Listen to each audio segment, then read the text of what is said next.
suami tukang parkir. Di balik bawelnya tersembunyi kepemimpinan terbaik se-Indonesia.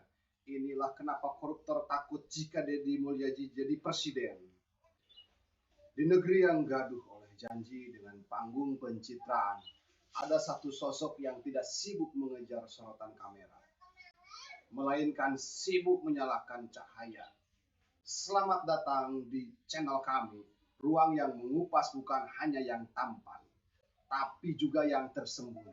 Hari ini kita akan membedah satu sosok pemimpin yang bukan hanya membuat gebrakan, tapi juga meninggalkan jejak kejujuran di setiap langkah. Deddy Mulyadi, Gubernur Jawa Barat, bukan hanya memimpin, ia menyalurkan makna dari kata melayani, bukan sekedar hadir di rapat, tapi hadir di tengah-tengah rakyat. Dan bukan sekedar membangun, tapi menghidupkan harapan yang lama menggebu.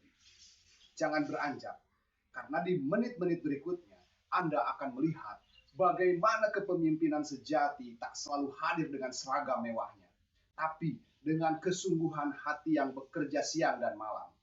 Jika Anda percaya bahwa Indonesia masih punya harapan, tonton video ini sampai selesai, karena bisa jadi inilah narasi yang akan mengubah cara Anda melihat arti kepemimpinan. Baru kali ini punya pimpinan yang beda dari yang lain. Aneh, mahiwal begitu. Punya pimpinan, yakni Pak Gubernur, Kang Deddy Mulyadi. Ya, apabila ada masalah, ada musibah, beliau paling depan. Begitu. Kami baru mau bergerak, beliau sudah ada di lapangan. Begitu. Tapi pada saat ada penghargaan, ada apresiasi, beliau menugaskan kami jajaran birokrasi untuk hadir. Nah, salah satunya hari ini, ya, Pemda Provinsi Jawa Barat mendapatkan penghargaan apresiasi dari Kementerian Dalam Negeri yang diserahkan langsung oleh Pak Mendagri sebagai provinsi terbaik pertama dalam penerapan standar pelayanan minimal bidang pendidikan, kesehatan, ya, PU, penataan ruang, kemudian bidang perumahan, kawasan permukiman, bidang ketentraman, ketertiban umum dan perlindungan masyarakat serta bidang sosial. Jadi Jawa Barat itu juara satu begitu dari 38 provinsi yang ada di Indonesia, dan Pak Gubernur menugaskan kami untuk hadir. Sebetulnya tidak nyaman karena prestasi yang diraih oleh Pemda Provinsi Jawa Barat ini tentu tidak lepas dari kepemimpinan beliau. Respect untuk Pak Gubernur, dan tentu ini memotivasi kami jajaran birokrasi pemerintahan untuk kerja habis-habisan, ya, tentu bagi kepentingan masyarakat Jawa Barat, membantu Pak Gubernur, ya, mewujudkan Jawa Barat. Pantas saja gebrakan Deddy Mulyadi ini diakui sebagai yang terbaik di Indonesia.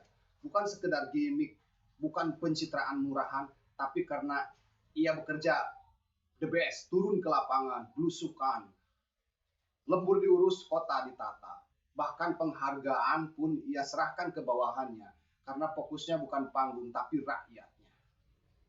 Dan kini semua orang bicara soal Jawa Barat, bukan hanya karena alamnya, tapi karena pemimpinnya. Deddy Mulyadi membuktikan bahwa menjadi bawel bukan, ya, justru itu kelebihannya.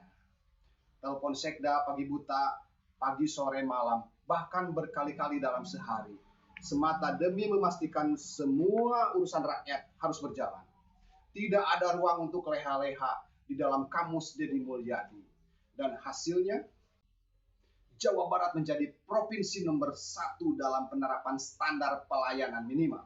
Satu-satunya yang bisa memberikan pelayanan publik di bidang pendidikan, kesehatan, sosial, hingga penataan ruang dengan performa tertinggi dari 38 provinsi lain. Apakah cukup sampai di situ? Tidak.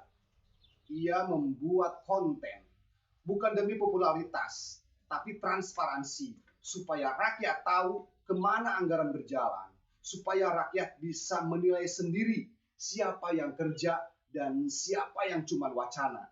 Itulah yang membuat dia menjadi duri di tenggorokan para koruptor, karena tidak seperti para pejabat lain yang menyembunyikan niat jahat di balik jas mahal yang beruangan ber-AC. Deddy Mulyadi justru menguliti sistem itu di publik dan lebih menggetarkan hati. Hasil dari kontennya pun tidak dinikmati pribadi, ia kembalikan ke rakyat. Bahkan ia tidak ragu Ia tidak ragu mengeluarkan uang ratusan juta dari kantong pribadinya, bukan untuk pencitraan, tapi untuk kemanusiaan. Namun seperti biasa, di negeri ini, semakin terang cahaya, semakin gelap bayangan para pembenci.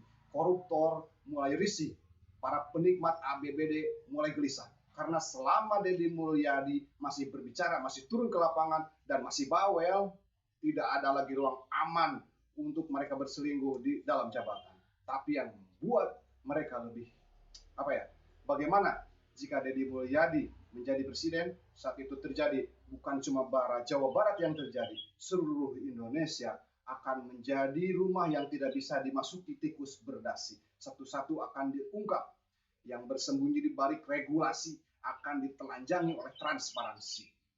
Maka wajar kalau hari ini setiap serangan kepada Deddy Mulyadi malah jadi bumerang. Warganet plus 62 sebagai netizen paling sadis di dunia, dan saat mereka tahu kebenaran, mereka bersatu membela pemimpinnya habis-habisan tanpa pandang bulu. Pejabat yang nyinyir, koruptor yang panik, atau elit yang kepanasan, satu demi satu dibungkam oleh kekuatan publik yang terinspirasi oleh kerja nyata. Karena Indonesia hari ini butuh pemimpin yang pintar bicara, bukan yang pintar bicara, butuh pemimpin yang berani kerja, dan Deddy Mulyadi adalah jawabannya itu.